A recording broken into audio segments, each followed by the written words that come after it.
Welcome back, everybody, into Bill's Chat. I am Josh McCarty. With me, as always, is Luka. Luka, 2 down, 1 to go. How is your preseason going? Can we get to the real stuff? No. I mean, yes, but it's going. I mean, summer's winding down, right? Summer is winding down. We're getting to the point. I will say today locally, Josh, because I know you're not in these parts, but it had a little bit of the weather turning vibes to it. We're not there yet. It's going to warm back up a little bit this coming week. But today, had like some doors, windows open. It wasn't cold, but it had that crispness in the morning time. It's getting a little crispy at night right now. I think it even happened earlier this week too, where the wife texts me, it smells like fall. And we're getting to that point now where you're getting teased a little bit here. And it feels like right now in the NFL football transition time, NFL football world, we're getting teased a little bit too much. And it's like, can we just get to the real stuff here? Because that's what this feels like right now as we watched whatever that game of football truly was. Yeah, it was rough. And real quick, again, I know those of you watching on YouTube are like, holy cow, he's in the dungeon again. So update on that. I think we'll have 2 more episodes, including this one, where I am in this essentially blank canvas of a room. And actually, Luka, I think the first show from my new headquarters will be our season preview show that'll come out the Monday after Labor Day weekend. So, like new season, new look, new digs. So we'll go from there. I think I'm about to say something that I don't know that I've ever said on, I can guarantee I've never said on this show, but for the sake of what we're going to do on this show, which is talk about what happened in the Bills preseason game against the Browns on Saturday, I, Luka, am jealous of Browns content creators because that game is way more interesting from a Browns fan's perspective. For the Bills, okay, did we learn more about the starting left guard job? I think so. Did we learn about like who the depth cornerbacks are going to be? Yeah, I think we maybe got a clue there. Some of the second-year players, I think some are ascending, Landon Jackson and Jordan Hancock, and then some guys you're still kind of waiting to see something from, DJ Sanders. Like some of those things. But Kyle Allen again, like looks fine. But all in all, like nothing that when it comes down to like, okay, Bills are playing the Texans this week. What are your 5 biggest keys to success? Like none of the stuff that we're paying attention to is going to actually make the list. We all know how it goes. Like these things seem like huge deals in preseason. Who's going to be the 6th receiver? Are they going to keep a fullback or a 4th tight end? And then you get to the regular season and you're like, all right, is Deion Dawkins healthy? Because that's really like Josh Allen healthy, good. But from a Browns perspective, like this is juicy. And I'm going to start there very quickly because I do think that's going to be like a national story coming out of this game. My read on the Browns, Luka, is they wanted Deshaun Watson to win this job. It felt like the way they were setting it up all along was they wanted Deshaun Watson to win that job. And I guess maybe from an ownership perspective, you're paying them all this money. At this point, it's like, we have to see what we have. And it feels like it went so badly in this game, even on Saturday in a preseason game where he's playing with 3rd stringers against 3rd stringers, but he looked so in over his head on an NFL field against that level of competition that I don't think that they, even with a straight face, even as the Cleveland Browns, even as the first team in the history of the NFL to have a kid decline being a professional football player so he can go back to college, the Cleveland Browns can't look at their fans in the eyes and say, yeah, this is our starting quarterback. What a mess. the Browns, how do we do this? The Browns QB situation, the Browns roster and everything with that.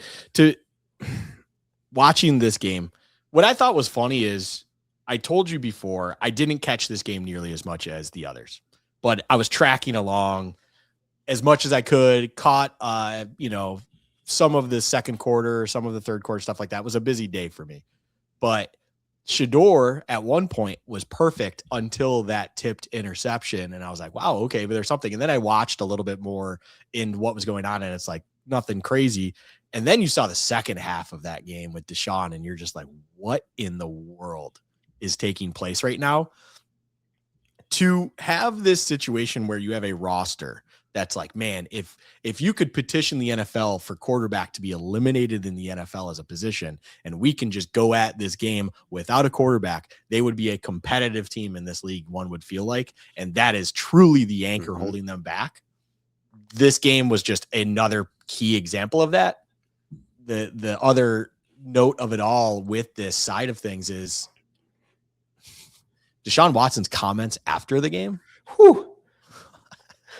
If you're trying to get in the good graces of anyone at all, that is not the way to do. I don't necessarily look at Deshaun Watson as the greatest PR individual. Yeah, there were some signs that he's not the most intelligent human, but not just putting up one on a tee for everyone to just utilize is credible. And then, just as the Browns organization as a whole, having a enraged fan go after a media member, even on top of it, after just a lot to unpack with the Browns. So to be a part, of an event that is week 2 preseason, handle our business, take care of things, and get to watch the show across on the other sideline. And then afterwards, I think I'm with you from the statement of jealous of Browns creators and jealous of Browns fans in this small little isolated thing where right now I'm bored. I just want to get to the games that matter as a Bills fan.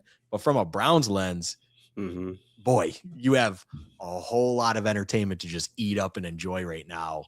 And it's all thanks primarily to the quarterback battle of whatever you want to call it. Yeah, and all I'm left wondering is how bad does Dylan Gabriel look in practice? Because these are your two options. And I think Shedeur Sanders suffers from really what Tim Tebow suffered from. And this is going to be a stretch, but just stay with me.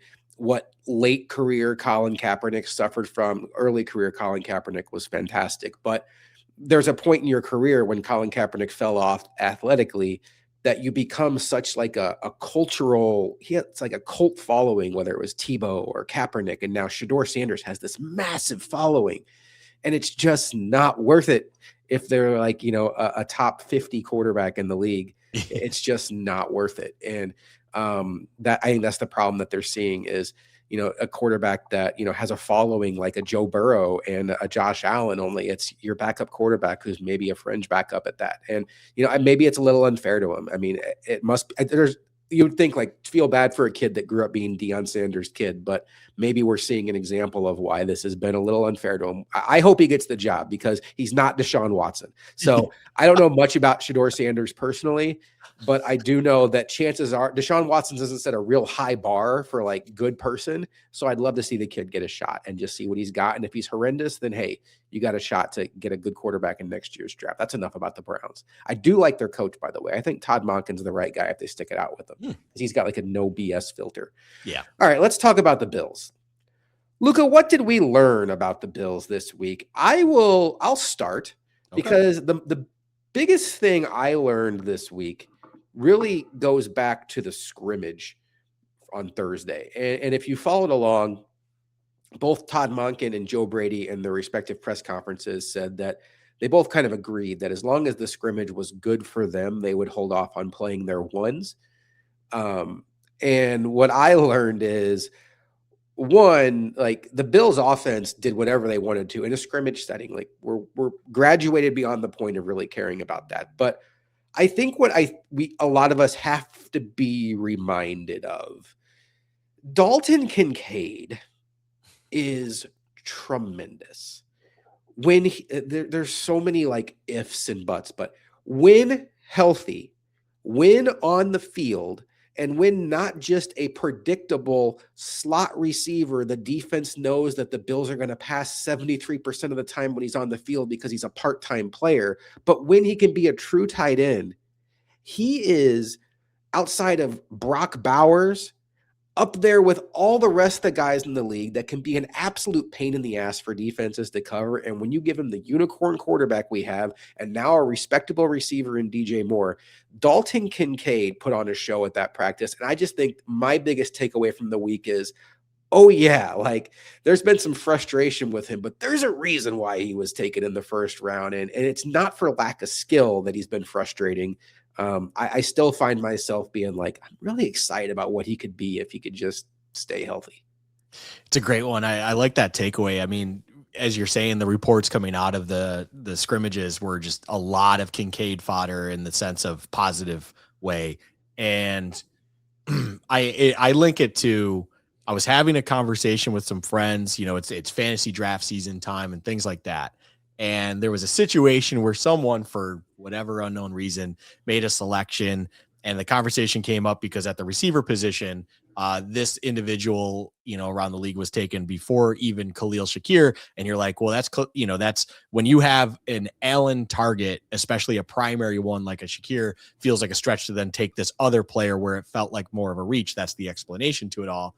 And then the conversation was, is receiver one being DJ Moore right now? Yes, probably. Your Khalil Shakir feels more of a 1B. But then at the same time, I remember in that room, in that setting, going, let's not forget about Kincaid, because it does feel like that is something that's happening just with the DJ Moore situation sliding in, for all the right reasons, for great reasons. Hopefully every DC every week is so focused on the receivers themselves, forgets the receiving threat that is Dalton Kincaid, who seems to be progressing into a true natural tight end, as you bring up.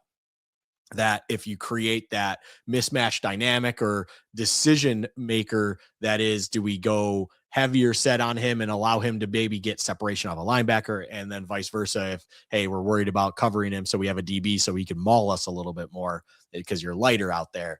All of these things are perfect when it comes to Kincaid. So it's very exciting to think about the prospect that when healthy, if available, Dalton Kincaid can be a true impact guy that seems to be not forgotten, but almost like a secondary thought, an afterthought, whatever you want to call it. So yeah, I mean, my takeaway, to lead into that truly from this year, or from this week, is kind of, one, everything went great in the joint practice to the point where Joe Brady was like, no starters. That's always a good sign to me. If the coach and coaches are happy with everything that took place and no ones are out there, that means things are going as planned, as hoped, all that stuff. But to even dive into it just a little bit, I even brought this up to you. I'm finding it interesting to even go into the game a little bit, where you're starting to have this receiver question, and not with the top end, but the backside, where are you going to go with those last one or two that are making the roster? Because you have something like Macklin, who just had another highlight level play, which is great and all that. And then you also have the dynamic that is Mecole Hardman and Trent Sherfield. And the reason I bring those two names up is because I mentioned it to you, where these are two individuals that are nowhere like each other, of course, and also provide their own unique secondary level of talent to the roster that is special teams focused, but in very different ways. And how are you handling it? What do you value more? I brought up, even, you had said it feels like Trent Sherfield, if that's a discussion. And I'm like, sure. But then Mecole's getting, those specific gadget looking looks, which is what he was, on that just nice quick screen design that he got a score on.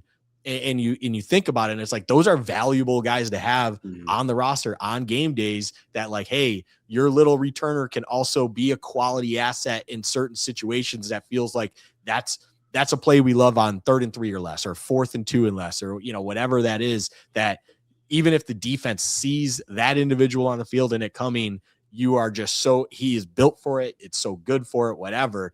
It's kind of you see it a lot with other offensive minded coaches, where they have certain guys that they love because they're just really good at those 1-2 things that they love to kind of pull out of their hip pocket and just throw out there when needed, break glass in case of emergency situations, whatever.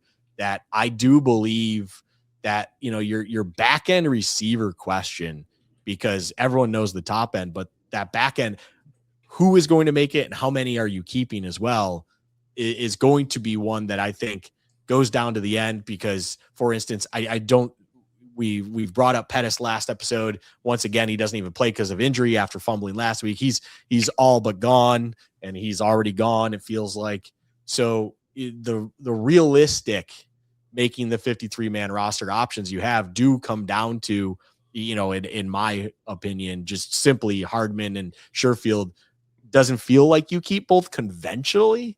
But it's just at the same time, how is the roster breakdown where maybe you could? And then at the same time, if you do have to decide between one or the other, truly, what do you value more with what those guys bring? Because it's not apples to apples. When you compare those two guys, they are completely different animals. That it makes that decision just ever so more difficult in trying to navigate and figure out what ultimately you want on that roster come day one. And this is where we get excited on draft day, like who the Bills draft. And it's like, we were all excited on day 3 when they got Jalen Kilgore and Skylar Bell. And, Jude Bowery was the first pick the Bills took that day, Caleb Alarm-Zor. And now you're looking at it and it's like, man, I don't know if Jude Bowery, just based on body of work this summer, would make the roster. And then you talk about Mecole Hardman and Trent Sherfield, and you're talking about guys that can help you out on game day. You can make a really convincing argument that at least early in the season, both of those guys will help you out more than Skylar Bell, because Skylar Bell's buried behind, Joshua Palmer and Keon Coleman on the wide receiver depth. And both of those guys offer way more special teams value. You mentioned some of the gadget plays with Mecole Hardman. Because that's where it gets tricky. Now, some of these decisions could take care of themselves, and that's the way it tends to go in the NFL, where Keon Coleman, as of Saturday, was still walking around in a walking boot. So if he has to start the season on one of those injured lists where he's out for 4 or 6 weeks, well, then the Bills could end up keeping both. And I could see a situation where, they keep 6 receivers, or, one of those guys goes to the practice squad. I don't think you have to worry too much about Mecole Hardman getting claimed by anybody, or Trent Sherfield getting claimed. And then you call him up like we've seen the Bills do time and time again, and you kind of get through it that way.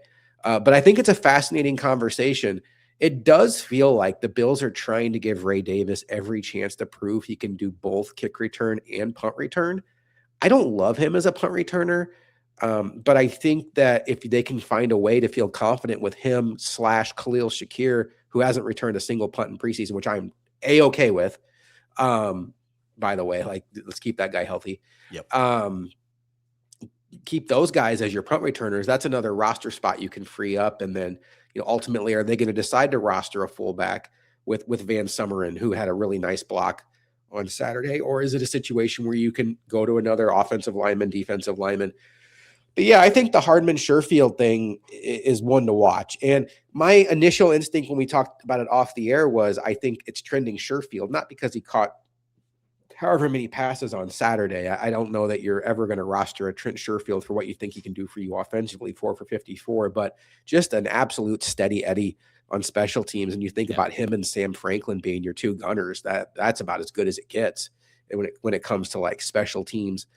It does feel like that maybe Alec Anderson has taken the lead in this left guard competition. And both you and I thought maybe the tie would go to Austin Corbett. Maybe Alec Anderson's versatility worked against him, but maybe at the end of the day, Luka, the guy that's been in their building, been with Joe Brady, been with Josh Allen, been with Deion Dawkins and Connor McGovern, tie goes to the guy they're familiar with, or maybe it's just not a tie. Maybe Alec Anderson is truly a better option than Austin Corbett.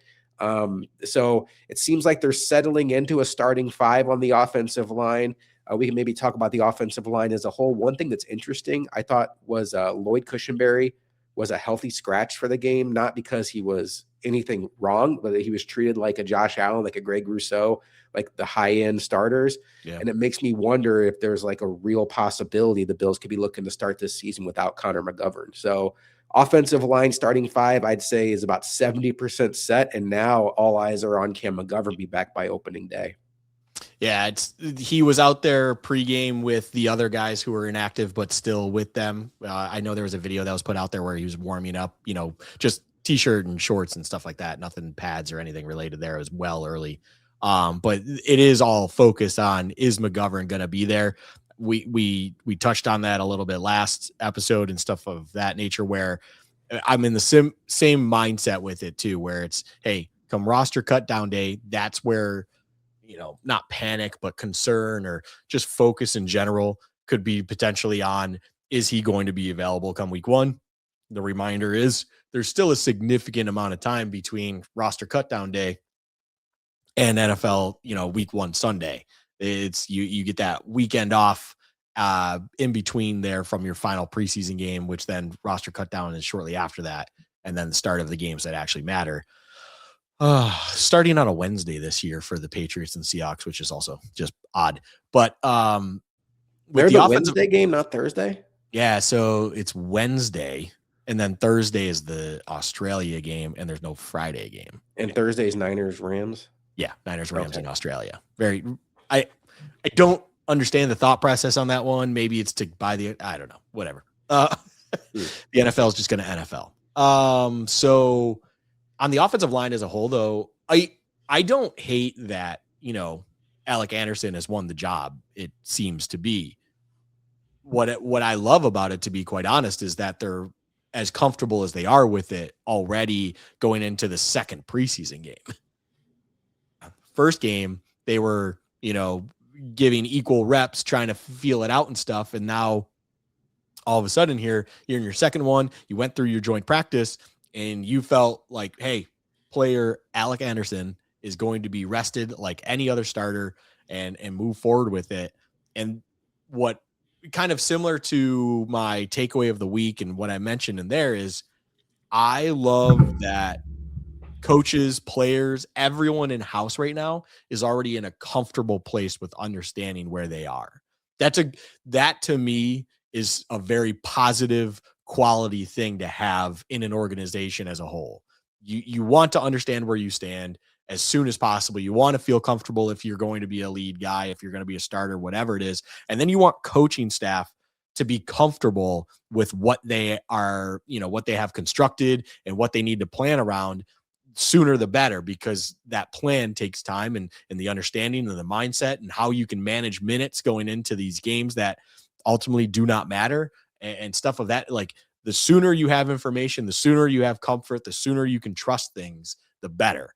And the fact that they're already at that place with the left guard situation, which was an absolute competition going into training camp, and you have other situations going on around this roster where realistically you only have a handful of spots that there's a real toss up as to who is going to fill out that spot of the 53. And then, who then ultimately will be the game day actives, all of that stuff. The point of being where everyone is in a comfortable spot and where it seems to be that coaching understands what they have as well as they do. That's a great place to be from an outsider, and just understanding that we can trust that they like what they have in-house enough to be there already going into the second preseason game. I think some of the major talking points out of this game, and before we even get into that, you and I were talking off the air, we'll get into it now. Life is different when you have a good team and you have expectations. And I remember I used to just be obsessed with these preseason games. I remember Rex Ryan's first year, and there was a true quarterback competition between what felt like Matt Castle being the favorite to win. He was Greg Roman's choice. EJ Manuel, who was the previous regime's first-round pick, he felt like a distant third. And then Tyrod Taylor, who was like always an intriguing backup in Baltimore, but never could get on the field because Joe Flacco was there. Every snap mattered. It'd be the fourth quarter, and you're like, ooh, Tyrod completed one. Now it's just, don't get anybody hurt. You see tonight, Ashton Genty gets hurt at practice. Just stay healthy. And so far, really 2 for 2. I mean, the Bills have some guys banged up, but to this point, like, knock on wood, nobody that really is going to like miss a huge chunk of the season, or anybody that's like super, super, super consequential. Obviously, that could change if McGovern's out for a while. I think what's fascinating is this scheme change on defense and the way it's impacting some of the guys that were draft picks last year. There's 2 guys that come to mind that I think it's really helping. It feels like Landon Jackson, it has a whole new breath of life in his football life. He went from like, I don't know what to do with this guy. I guess he's going to be an edge rusher for us in a 4-down front, but he doesn't really like have any of the edge rusher moves you need. He's just a really good, freakish athlete. To, oh wow, like he's really comfortable at this 4-eye where he can hold, contain, he can push the pocket a little bit. It feels like he's going to really matter to the Bills this year on early downs. And that's a guy that a lot of people had given up on. Now, you would think we would have learned our lesson from, giving up on Terrell Bernard after one season and things like that. But Cole Bishop was rough his first year, but maybe Landon Jackson's the next version of that.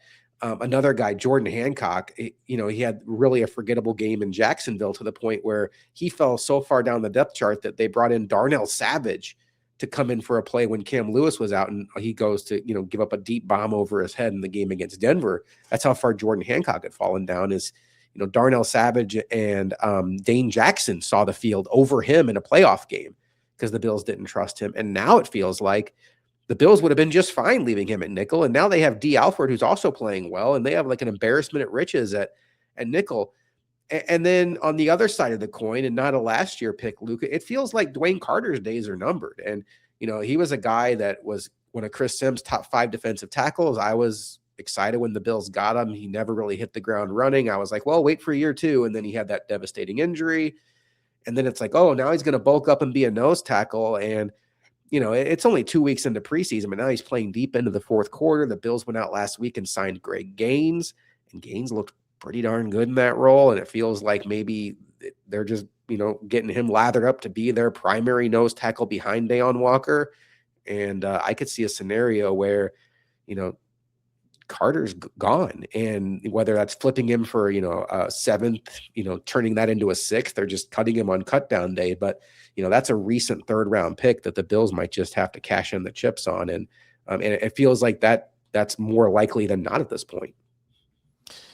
The Dwayne Carter point is not a wild one, but an interesting one for sure, because you mapped out his timeline perfectly. Just the promise that felt like was there, the splashes, few of them, but the splashes you saw his first season, you're like, okay, maybe there's a guy in here. Reminder that, is a late day 2 guy, stuff like that. So the injury last season allowed us, or did not allow us, to see if anything came of that. The change of position, going into this year, felt like, okay, maybe there's a spot they're trying to manufacture for him. To bring in all of a sudden Gaines and just be like, this is not working as quickly as they did. That is double red flag situation for a guy's roster. I'm sure he understands that. And that it's not a good look when you're playing into the fourth quarter of a preseason game where the starters were not even active from the jump. So you're playing the late reps of a game where you were already in a position with backups to start the game. That's never a good sign for your job security. It's unfortunate for him. The cash and chips analogy, the situation is definitely probably on the table there. Bean, I'm sure, is having conversations with some already potentially on, hey, do you value this guy? This looks to be a guy we're not going to be moving forward with. Would you be willing to part with a 7th? Would you be willing to part with a 6th? God forbid. Anything like that. It's I like Gaines. I like the potential of what he can bring, and it seems like that's working. Everything of that nature. The Hancock point, though, just to highlight Hancock, and then also to Corey Couch, feels like a very quality player potentially for this roster, where the DB situation, Josh, in a conversation to have, is I can't believe with such a massive change of idea and structure and how this defense is going to operate, how all of a sudden magically it feels like you have not a plethora of DBs, but a good amount of DBs that seem to be working. And that feels weird, because McDermott for all these years was drafting a very specific type and bringing in very specific types to do very individual jobs. And it was completely opposite, it feels like, from what they're going to be asked of now and what we're seeing on the field. And somehow it's working. I just find that fascinating. I think that's great. That might be one of the bigger surprises, in my opinion. Like, your top end guys, your Benfords, your hopefully Harrison, all that stuff should work out well. But at the same time, to see these depth guys and all of that situation still working in its own right, that is a surprise to me. That is a surprise that on this roster, you have guys who are filling out all those different roles. And realistically, we've been calling it for 2 seasons now, whatever you want to call it. Damar Hamlin is probably not long for this roster, even with an interception yesterday and stuff of that nature, where I like and love the surprise that is the DBs kind of stepping up and figuring it out quick and being deep enough that an understandable concern going into a complete philosophical change seems to be maybe not actually a concern at all, thanks to the depth of options that are working in this new format of defense. I agree 100%. And you look at guys like Jalen Kilgore, and you hope that they trust him to be the third safety, because I do agree with you. Like, as good as the cornerback situation is, Damar Hamlin and Geno Stone, I've seen nothing from either one of them. And if anything, maybe Damar Hamlin's even better, which we know what he is at this point in time. I guess as like a fourth safety, you could do worse, but aren't we all kind of done with this Damar Hamlin thing? That sounds so insensitive. But I agree with you on corner. And, even on the McDermott point, like Toriano Pride is the kind of player that the McDermott regime would have never taken a flyer on in the 7th round. And yes, like he's looked very raw and rough around the edges. And I do think Kenai Walker has looked like the better player. I don't know who they're going to keep. It's hard to get a clue from them because Kenai Walker started the game, but then he also finished the game. So it's, and they both played special teams. So it's really hard to get a read. It feels like it's probably going to come down to who do they think they have a better shot of sneaking onto the practice squad. And my guess is it would be Kenai Walker because he's the undrafted guy, and Toriano Pride was the guy they took in the 7th round. But who knows? That'll be interesting to track. But again, this is interesting in August.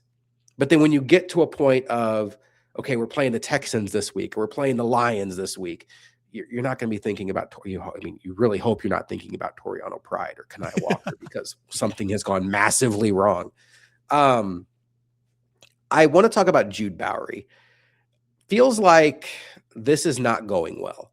And what can you really say here? Offensive tackle is one of those positions. It's hard to find good ones. There's a reason why these guys get drafted with really good athletic profiles. Even if they don't have the best college tape, they get drafted really high because there's just not enough to cover all the jobs needed in the NFL. I think people are learning what a luxury the Bills had with Ryan Vandemark the last few years. And I think Tylen Grable still gives them some insurance there. And I'm not at all here to say like Jude Bowery's already a bust or you got to, I don't think he's playable in his current state. The Bills are going to roster him and almost certainly be a game day inactive, but they're going to have to burn a roster spot on him. There's no way they're going to just cut a 4th round pick loose unless they come up with some sort of injury to like put him on season long IR, but then how do you develop him?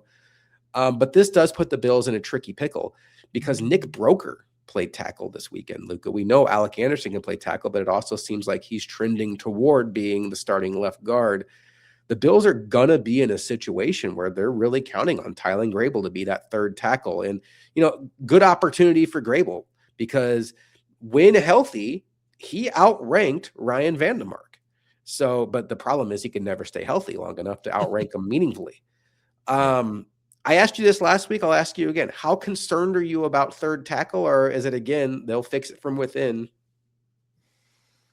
I believe the primary, how do I put this? The primary hope, the primary, I don't have a better way of saying it. The hope I believe they have in-house is that you roster Bowery as a game day inactive, as you had said. You pray that Grable seems to be okay.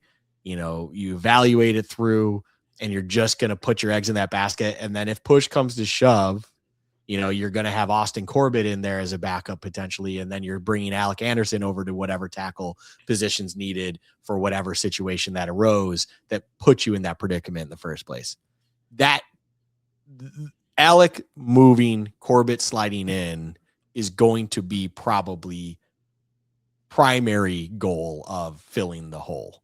That will be what it is. We talked about how I mentioned before how I don't care for that personally because I think continuity is everything with offensive line, of course, and changing 2 individuals live game or even going into the following week due to an injury concern, I think is just more of a question mark, borderline concern, level concern, whatever you want to call it, rather than having just the appropriate guy to step in and the other four are exactly where they were. I think it's a little bit of a traditionalist outlook to it, but also I just think offensive line is as old school as it comes. It's as simple as it needs to be. And, I also believe that the Jude Bowery situation almost highlights how you hear a lot of people all the time talk about it's hard to find good tackles in this league. And that's when, you see the Texans trading their left tackle to Washington, even though their offensive line was a question mark, things like that. You see teams taking, dart throw shots on tackles all the time in the draft. Offensive linemen in general, quality ones, can come from anywhere in the draft. And I think that is a big message to that the position and the position group as a whole is not as strong and not as well taught, and it's not the sexy thing that kids and college kids are brought up into, thinking that they really have a way to carve it out. Whereas 20, 30 years ago, offensive linemen were the cog to the machine of the ground game. And that was kind of how it was looked at, that individual could spark the focus of the offense and be a quality piece of it. You think about Emmitt Smith and the offensive line in front of him. You think about all of those great teams and great running backs and the offensive lines in front of them, the Hogs with Washington, so on and so forth. That era and that train of thought feels like something in a bigger conversation. It's not thought of anymore from the youth and things like that. On top of, it's not exactly something I think parents want to encourage their boys to keep getting bigger and learn the ways of a big man's way that is an offensive lineman, because, other reasons as well outside of football. But I think all of these things lumped in one make it more and more difficult to find quality tackles, where I look at it as tackle and offensive line as a position group is something I look at, like, NHL defensemen or other sports at certain positions where it takes time to learn it and get to speed and figure it out and things like that, where you can be a great talent even at that position from lower ranks. And all of a sudden, once you get to the show, once you get to the top, the 1% of everyone, it's a whole new ball game, and it just takes time and development to figure it out. And some people figure it out, and unfortunately more don't.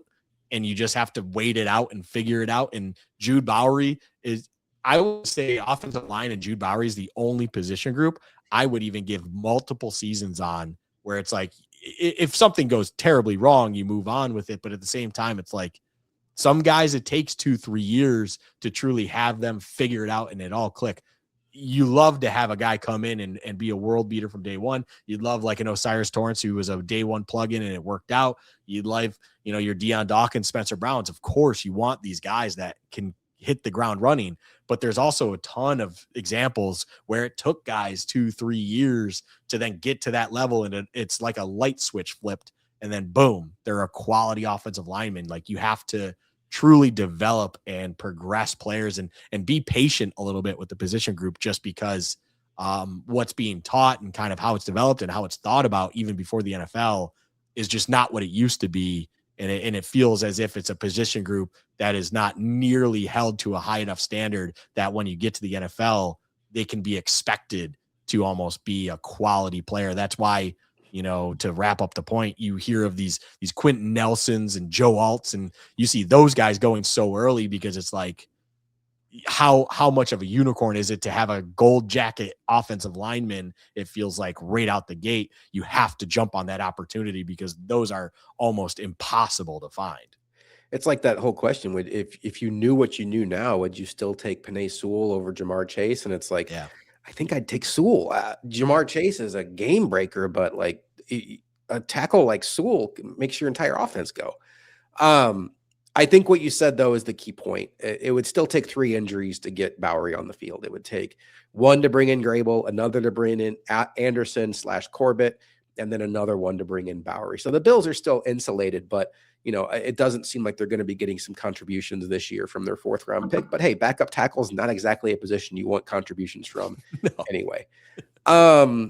All right, Luke, let's do game balls and game checks. And again, like this game, the starters didn't play. We don't have to put a whole lot of thought into this. Did anybody stand out to you as far as getting your game ball this week? I will, you know what? I'm gonna do nice and easy layup here. Kyle Allen gets my game ball. It just simply put, with the questions and I'll put in air quotes for anyone listening, concerns that were about the backup quarterback going into these preseason games, yet another quality performance put in. I will say the one highlight of it all being that kind of late first half drive, being composed, hitting the needed passes, all of that stuff. It makes you feel comfortable now already that your backup position is there. Is he a top 10 backup in this league? No. Is he a top 32? Yes. And that's all you want when it comes to that, because as we famously say, and a lot of people famously say, you do not practice fucked. And if you get to Kyle Allen, well, you're fucked anyways. So it's like you just need a guy who could potentially see out games for you and maybe get you out in a pinch once in a while if it needed due to some sort of freak situation to Josh Allen. So Kyle Allen, you get my game ball because just another quality performance out of you. Good one. I'm gonna break the rules here. I'm gonna split it down the middle because there's two guys that I think kind of did the same thing, and it's gonna be running back Ian Wheeler and wide receiver Jamori Macklin. And I think what they've done is they've gone from a situation where they were an easy roster cut, an afterthought, to truly looking at taking somebody's spot on the practice squad. I think it was a foregone conclusion before these games started that Frank Gore Jr. would just take his annual spot on the practice squad. And Ian Wheeler has come in and looked very explosive, very tenacious. And the more we go without Ty Johnson practicing and playing, you do start to wonder, like, what is that going to look like? Because could Ian Wheeler be somebody getting a jersey against the Texans week one? But, putting himself in that conversation. And then Jamori Macklin wasn't on anybody's radar. You're talking about like Keon Coleman, Joshua Palmer, we mentioned Hardman and Sherfield. And, Pettis comes in, and here's Jamori Macklin. All he's doing is making plays. Not the biggest, not the fastest, but he's making plays. And no, I don't think he's going to be on the 53-man roster, but he's a guy that's earning himself an NFL job as a practice squad receiver. Jeremy Macklin's brother, for those that don't know. So good for him, good for those guys. And I like your Kyle Allen pick. Does anybody stand out to you as getting a game check this week? And it is a shame we can't choose Browns players. Yeah, it'd be Casey Concepcion saying that the defense is trash during joint practices, as he doesn't realize he's on a 4-13 roster at best.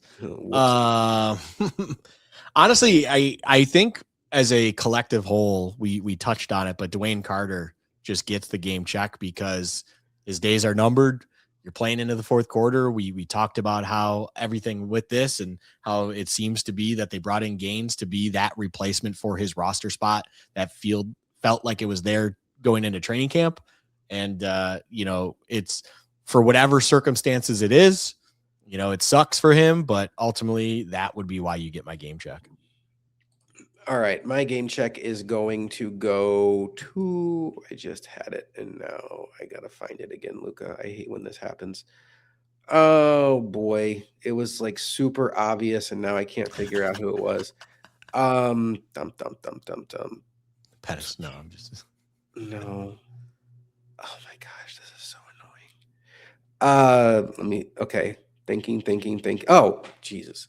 It's always the one, like, you don't think of the most obvious. Jude Bowery. Yeah, Jude, we already talked about that. No reason to rehash it, but a guy that, when these games started, the August games started, you were hoping he'd give you a reason to feel confident in Ryan Vandermark leaving. And so far, all he's done is made you pray to the injury gods that Tylen Grable doesn't get hurt. Yeah. So Jude Bowery, long way to go in his career. Certainly not writing him off, but for the effort he's putting out in these two games, I don't mean effort like try hard. I just mean effort like what he's put on film. Need to see better out of that kid, or just need to not see that kid. All right, Luka. Don't really know how to transition into this one, but we got to hit on it. The news came out prior to the game from Cameron Wolf from NFL Network, through a Bills spokesman, that Ed Oliver's 2-year-old son had died.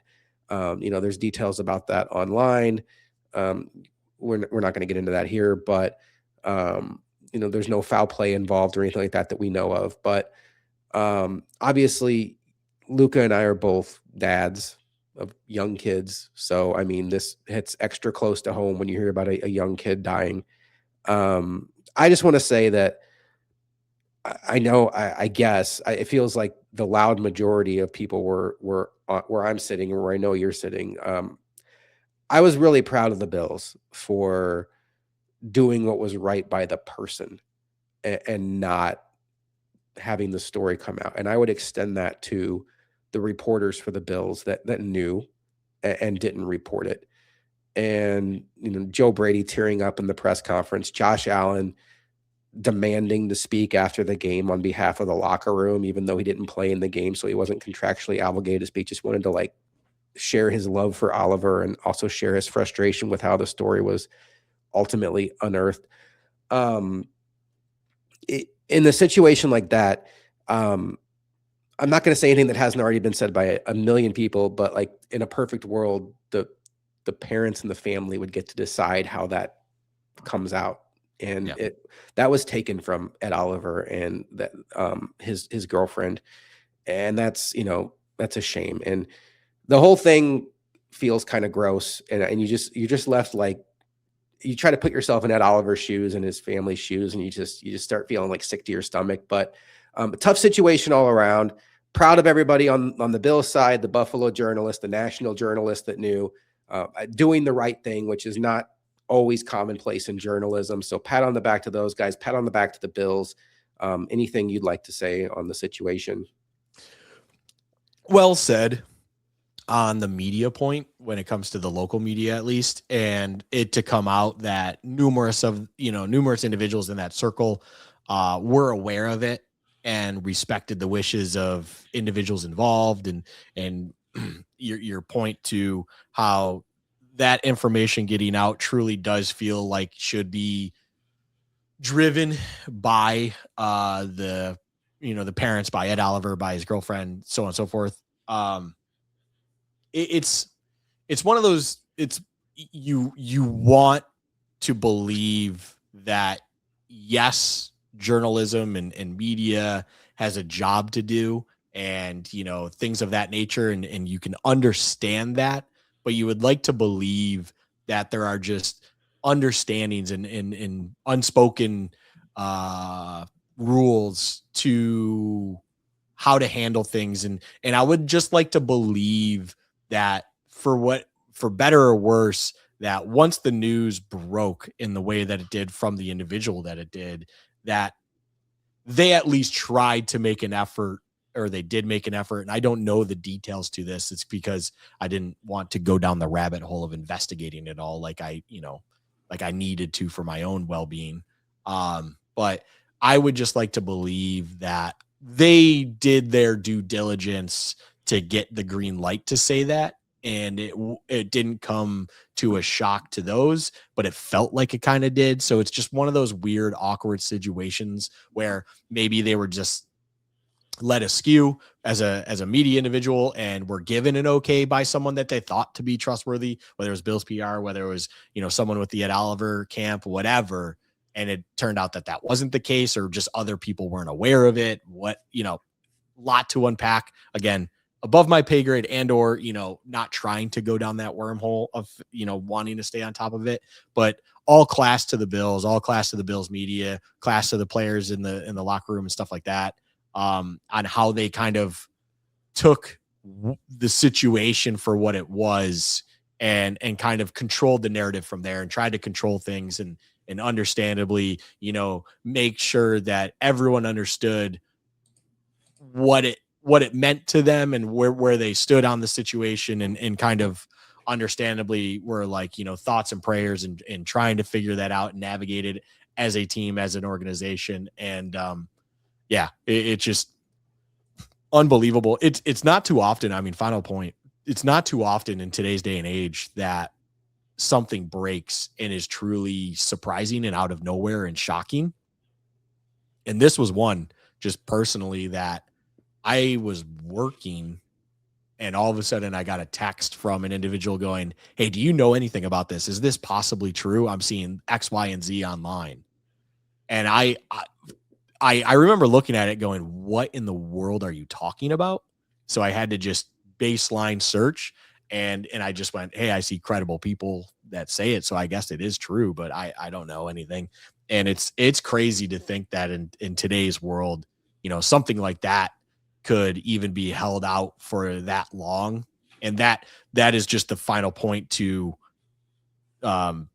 give the flowers to anyone that had any idea in-house, within the media circle, so on and so forth, locally, to kind of keep that one button up as much as possible, in respect to Ed Oliver and the family and all of that situation, because it's so easy today, in today's day and age, for stuff to just eventually find its way out. Like, the cracks always squeak and leak, where it's just eventually stuff comes out. So for that to be kind of held under wraps as much as it was, for understandable reasons, very impressive, and hats off to all of the individuals involved that kind of allowed that to be possible. Agree 100%. And I'm just going to read a tweet here from Bill's outlet on Twitter. If you're wondering how you can help, in honor of Ed Oliver and his son, please consider donating $9.10. Ed Oliver's uniform number is $91 or whatever you can afford to Habitat for Horses, based in the Houston area where Ed Oliver's from. Habitat for Horses is dedicated to rescuing, rehabilitating, and providing sanctuary for horses in need, helping support something Ed has always loved. Let's show up for the Oliver family during this incredibly difficult time. Every donation can make a difference. If you know Ed Oliver's story, horses are a huge passion of his. But that was a really well thought out tweet by Bill's outlet, and it seems like it's gaining steam. I will make sure to, when I post this episode on Twitter on Monday, to link that tweet under our episode post, and that way, if you're wanting to help and you have the means to do so, it'll be easy for you to find. All right, Luka, there's no way to transition into anything else, so we're going to cut it from there. For Luka, I am Josh McCarty. One more game to go this week. The Bills are playing the Pittsburgh Steelers, and we will be back next time on Bills Chat.